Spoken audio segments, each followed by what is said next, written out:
Canal 1. Somos contenido.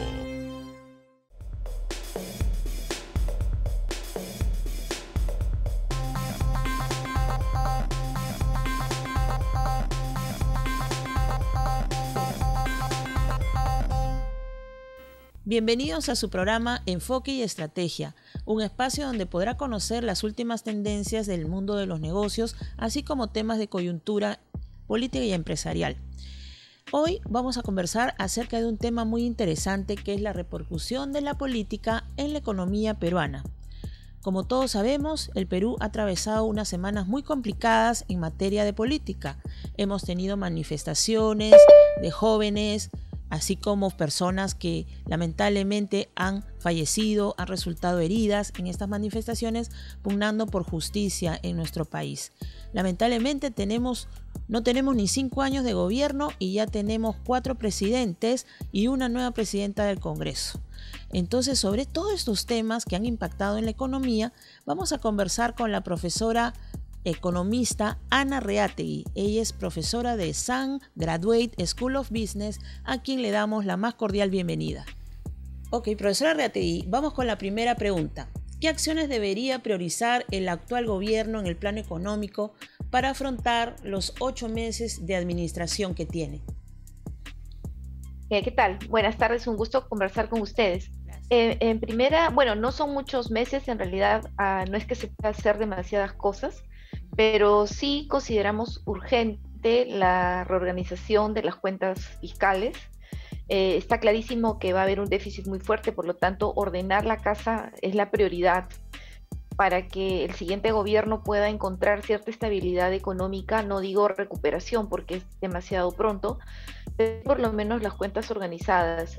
Creo que se tiene que hacer un reperfilamiento de la deuda que nos permita tener holguras para poder enfrentar los años que vienen. Ya sabemos que nos tenemos que seguir endeudando, pero por lo menos en plazos razonables y obviamente tratando de conseguir las mejores tasas para que este incremento de deuda no refleje fuertes pagos en los próximos años, sino más bien sea en un realmente largo plazo. Y también creo que si bien se tiene que ser muy austeros respecto a la administración del Estado, sí también me parece muy oportuno que los pocos recursos con los que se van a contar sean utilizados, por ejemplo, en impulsar los proyectos de obras públicas lo más fuerte que se pueda, porque eso sí va a contribuir de manera sustancial a la reactivación económica, ¿no? Entonces estamos hablando de un reordenamiento de la caja. Estamos hablando de mejorar el gasto del Estado para que sea austero en la parte administrativa y de fuerte impulso en la obra pública, y un reperfilamiento de la deuda sería muy bueno para el país. Y yo creo que si se puede trabajar bien con un presupuesto ordenado y muy bien estructurado, creo que habrá hecho bastante este gobierno en tan poco tiempo. Hablemos sobre la ley del presupuesto. ¿Cree que la iniciativa del gobierno del presidente Vizcarra se debería aprobar? ¿O será necesario modificar algún aspecto, como mayores recursos a salud y educación, por ejemplo? Bueno, lo que pasa es que no es que se apruebe una ley, uno la entregue y ya esté 100% oleada sacramentada. Por supuesto que el anterior gobierno, el presidente Vizcarra, la ministra de Economía, trabajó junto con el Congreso una ley de presupuesto que ya se había encaminado. Vamos a decir que no estaba al 100% cerrada, sino ya bastante encaminada y de alguna forma negociada. Sí es verdad que se estuvieron hablando de cosas o de proyectos nuevos proyectos que se adicionaran al presupuesto, pero creo que la reunión que ha tenido el ministro de Economía el día de ayer y también las últimas conversaciones hacen prever que se va a terminar consensuando una ley de presupuesto con la cual el Ministerio de Economía se sienta tranquilo.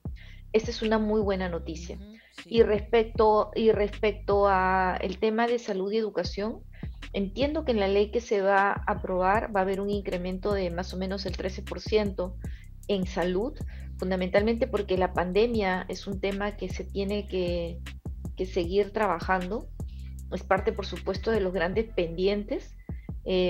y obviamente el presupuesto en salud tenía que aumentar. Entonces sí se está reflejando eso en la nueva ley de presupuesto hasta donde se ha podido conocer.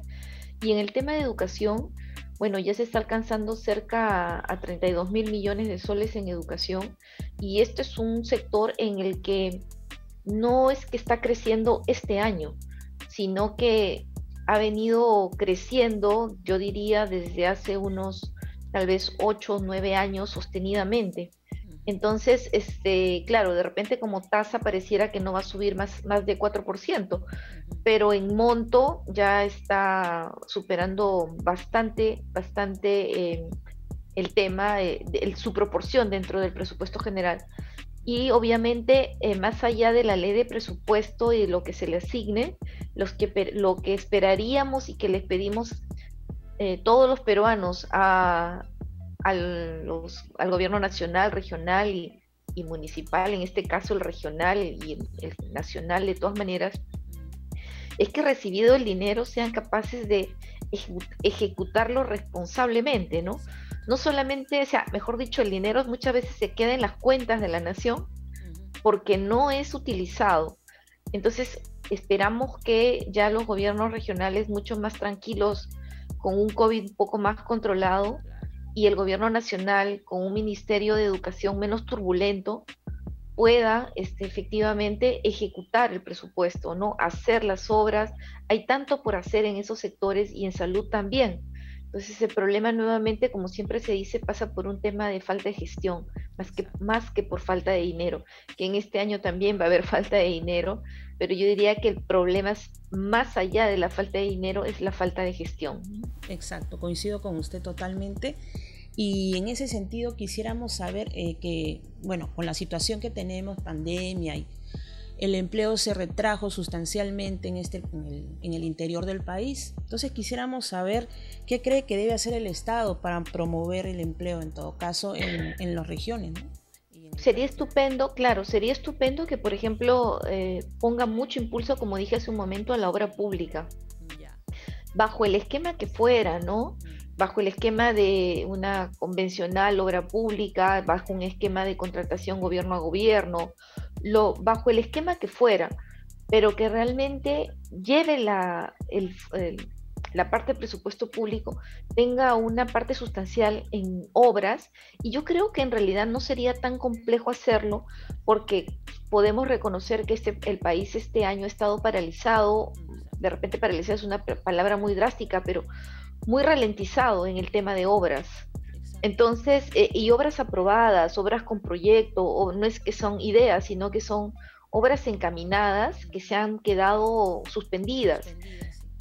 Claro, entonces ponerlas a trabajar, hacer que inmediatamente se empiecen a realizar y ejecutar los presupuestos, no me pareciera tan complejo. Entonces creo que si pueden destrabar rápidamente ese tipo de proyectos y dejarlos muy encaminados en el primer semestre, que es la responsabilidad del gobierno del presidente Sagasti. Y recuerden que lo que se haga en el primer semestre prácticamente ya nos va diciendo cómo vamos a cerrar el año.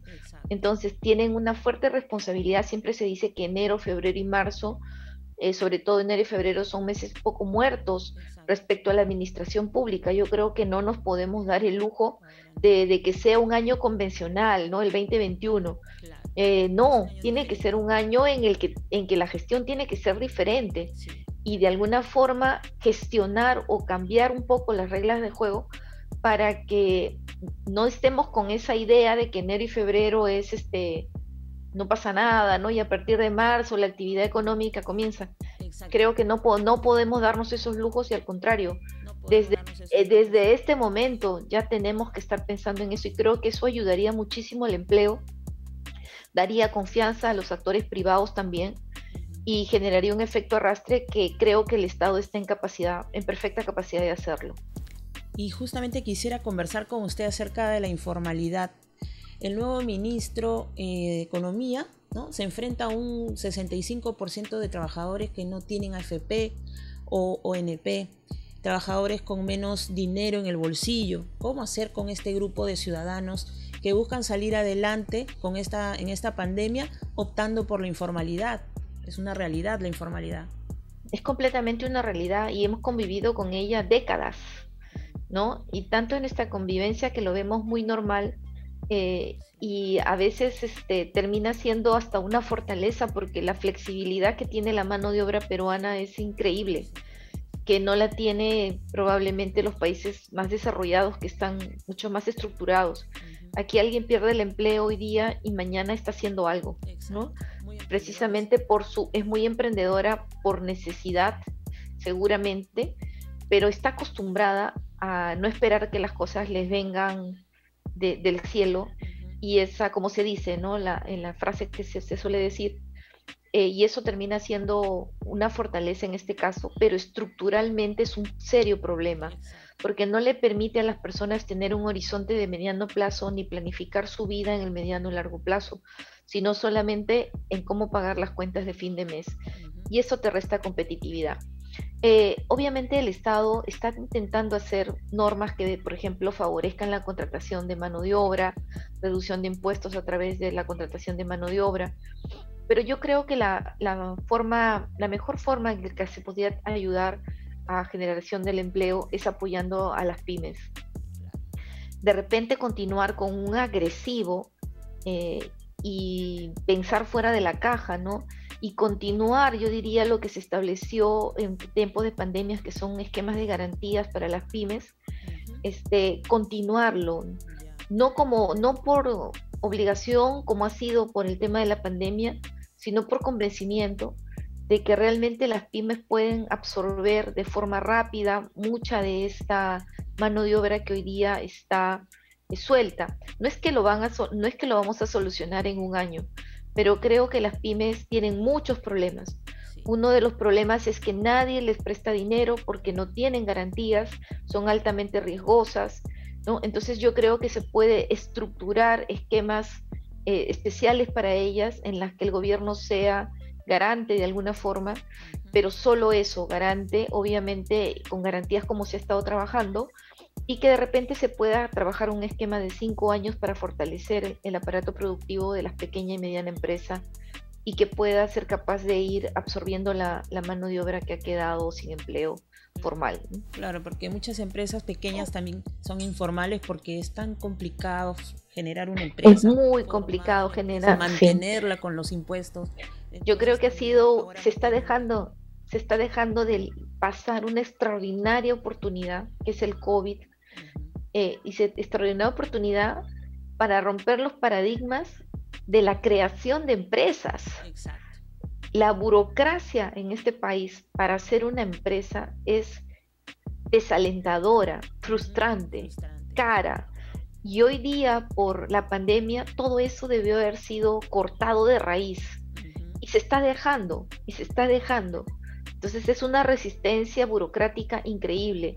Y todo eso debió haberse generado un marco especial, ojalá que se pueda hacer, que alivie el ingreso a la formalidad, y que obviamente también se estructure una parte financiera importante para aliviar el trabajo de las pymes, y que tengan, eh, que puedan acceder a sistemas formales de financiamiento. Por otro lado está el tema de la jubilación, ¿no? De la disponibilidad de la AFP.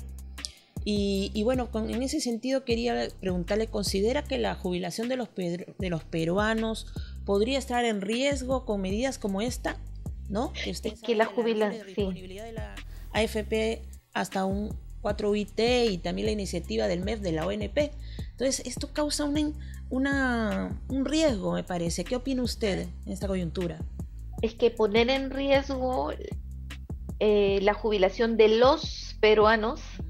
es demasiado, porque precisamente la pregunta anterior hablaba de la alta informalidad, Exacto.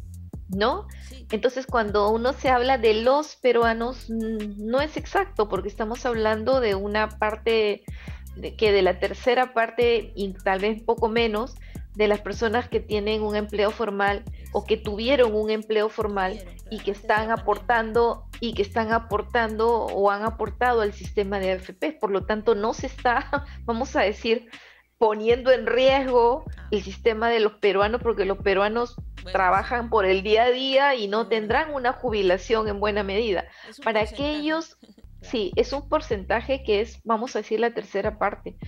Pero para aquellos que estamos, por ejemplo, en la tercera parte, bueno, es verdad que a nivel microeconómico cada quien tiene sus urgencias y para algunos puede significar un alivio en el corto plazo, ¿no?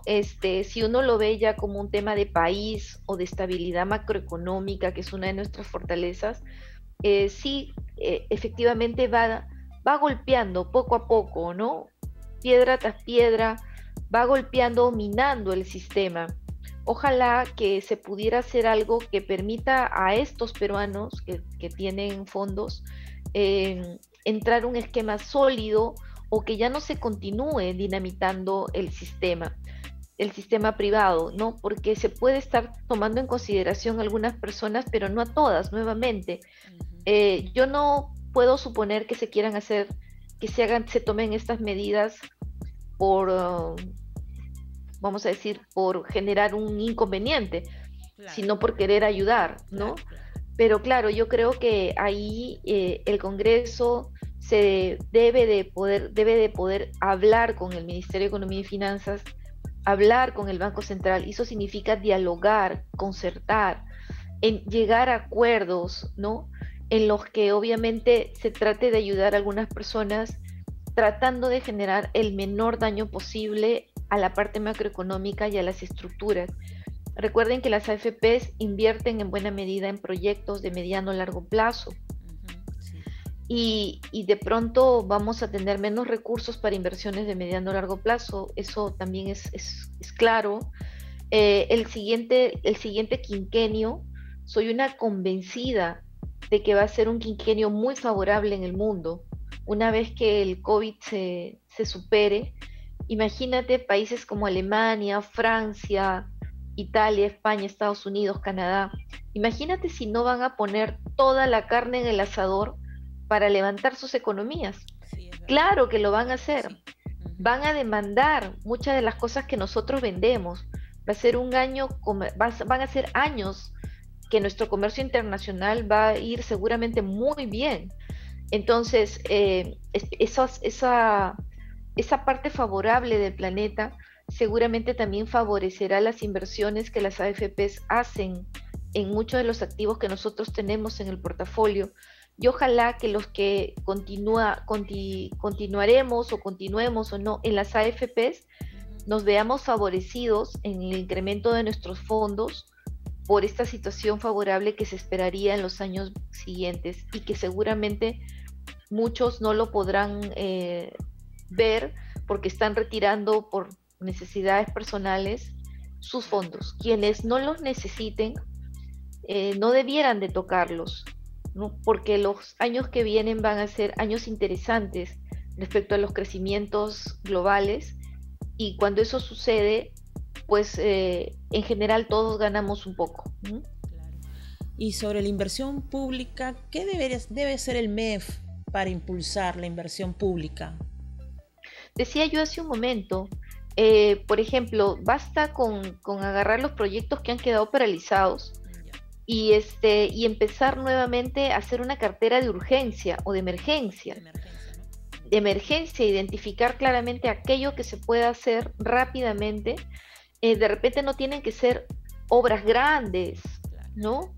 Pero sí continuar con el plan de inversiones que tiene el Ministerio de Transportes y Comunicaciones, priorizar las obras públicas, pequeñas, medianas, puentes, carreteras chicas, regionales, cosas que se puedan hacer muy rápidamente que ayudan a dinamizar la zona y que de poco a poco va a dinamizar el país. Entonces yo creo que sí se tiene que armar como un portafolio de guerra, ¿no? Identificar rápidamente lo que se tenga que hacer y poderlo destrabar como sea en el primer semestre bueno, como sea, tampoco, ¿no? Pero Claro. destrabarse bien en el primer semestre del año 2021 para que podamos alcanzar, ver sus efectos en el mismo 2021. Quizás sea el momento de impulsar también la ejecución de los proyectos de mineros, ¿no? La minería, que es nuestro principal motor de desarrollo. Todo, la agroexportación igual, Carmen, la agroexportación está creciendo a tasas increíbles, no ha parado ni siquiera en tiempos de pandemia, por supuesto que la minería también. Yo decía hace un momento que a los años que vienen van a estar marcados, creo, por, por una fuerte actividad de los países. Y lamentablemente no tenemos muchos proyectos mineros nuevos, lamentablemente, porque esta situación de necesidad de trabajar va a llevar a que, por ejemplo, se incremente la cantidad de demanda o la demanda por minerales. Quienes tengan listas sus minas para ingresar, pues no solamente se verán favorecidos por un precios interesantes, sino también porque van a tener más material, más materia para vender. Entonces sí, la minería, ojalá se pudieran destrabar rápidamente algunos, ojalá que pronto que Yabeco, por ejemplo, pueda ya ingresar a producir y a vender y se una a la oferta exportadora en el tema de minería. Pero creo que también hay cosas interesantes en agroexportación, en pesca, que se tienen que alentar, que se tiene que trabajar. Y también en el tema de minería está claro que hay una agenda muy seria, que es la minería ilegal, que sigue depredando, por ejemplo, la Amazonía, y a la cual creo que no le estamos poniendo ninguna atención, ¿no? Y que lamentablemente está ahí día a día, generando externalidades negativas muy serias en nuestro país. Ojalá que no solamente el gobierno actual, sino el siguiente le dedicara no un esfuerzo a detener la minería, sino a detener la mala minería. Así también como puede haber muy buena agricultura, pero también puede haber mala agricultura cuando se utilizan campos para lo que no se debe, o cuando se requiere o se inunda de demasiada agua cuando no se debe. O sea, hacer las cosas que tengamos que hacer de la mejor manera posible. Sí, profesora, justamente tenemos un año electoral, 2020, ¿no? El próximo año. ¿Y cómo lo ve usted? ¿Lo ve con optimismo? ¿Lo ve como que va a ser un año en el cual vamos a ser, superior a un poco mejor que ¿Cómo lo ve usted? Pareciera que sí. La verdad es que las personas como yo que hemos visto y ya tenemos buenos años y que hemos visto crisis realmente creo que peores, siempre podremos decir que toda crisis finalmente se supera, ¿no? Yo creo que lo que ha pasado en las últimas semanas sí creo que está generando un deseo de voto más responsable. Un voto más responsable no significa un super voto, ¿no? Un buen voto, sino un voto informado, vamos a decir, o que me hago responsable de mi decisión. No voto porque me dijo alguien, sino por hacerme responsable de mi voto, porque he considerado que la información leída o recibida la he sabido filtrar y por eso voto con convencimiento. Ojalá que pueda ser un voto pro alguien y no en contra de alguien. Creo que eso ya marcaría una gran diferencia respecto a todas las elecciones de este siglo, ¿no? Más o menos. Creo que sí se puede lograr, creo que ojalá que los 20 y pico candidatos que todavía que hay, ¿no? Que han presentado sus listas, pudieran también entender lo que la población ha manifestado en las últimas semanas y que también tengan un acto de, vamos a decir, de generosidad y de comprensión para lograr de repente alianzas entre ellos y que le permitan al electorado poder hacer una mejor evaluación. Con una oferta tan grande, de repente uno termina poniendo los ojos en aquellos que solamente reciben la mayor cobertura de los medios, pero es probable que nos estemos perdiendo algunas opciones interesantes, no solamente presidencial, sino para Congreso, porque es demasiado amplia la oferta. Ojalá que se pudieran generar acuerdos y alianzas entre ellos y concentrar mejor la oferta de candidatos y poder nosotros también poder informarnos mejor y votar con responsabilidad. Tenemos la esperanza en los jóvenes, ¿no? En las nuevas generaciones.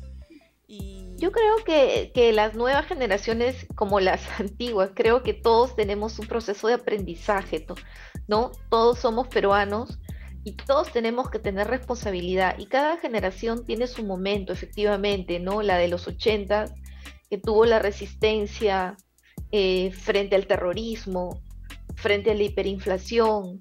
Fue tal vez la generación que más sufrió al ver cómo lo perdimos buena parte de nuestro capital humano yéndose al extranjero, y la que se quedó fue la que logró de pronto, como pudiera, con una situación realmente en contra, logró estabilizar un poco este carro, ¿no es cierto?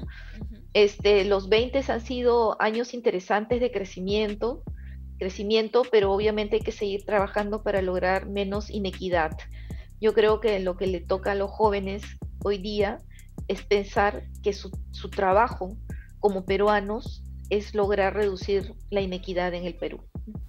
Muchísimas gracias, profesora Arreategui, por esta interesante entrevista. Le invitamos para el próximo programa. Muchas gracias. Muchísimas gracias a ustedes. Hasta la próxima. Agradecemos a la economista Ana Arreategui, profesora de Sun Graduate School of Business, por esta interesante entrevista. Y bueno, amigos, llegamos al final del programa. Quisiera invitarlos a visitar nuestro canal en YouTube como Canal 1 Somos Contenido, y no olvide darle clic a la campanita para recibir las notificaciones de nuestros futuros programas. Asimismo, los invito a visitar nuestras redes sociales, Twitter, LinkedIn, Instagram y Facebook, donde podrá encontrar toda la programación de nuestro canal. Finalmente, les pido por favor que nos hagan llegar las sugerencias sobre temas que podemos tratar en todos nuestros programas. Muchas gracias y conmigo será hasta una nueva oportunidad. Hasta pronto.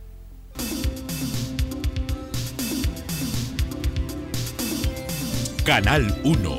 Somos Contenido.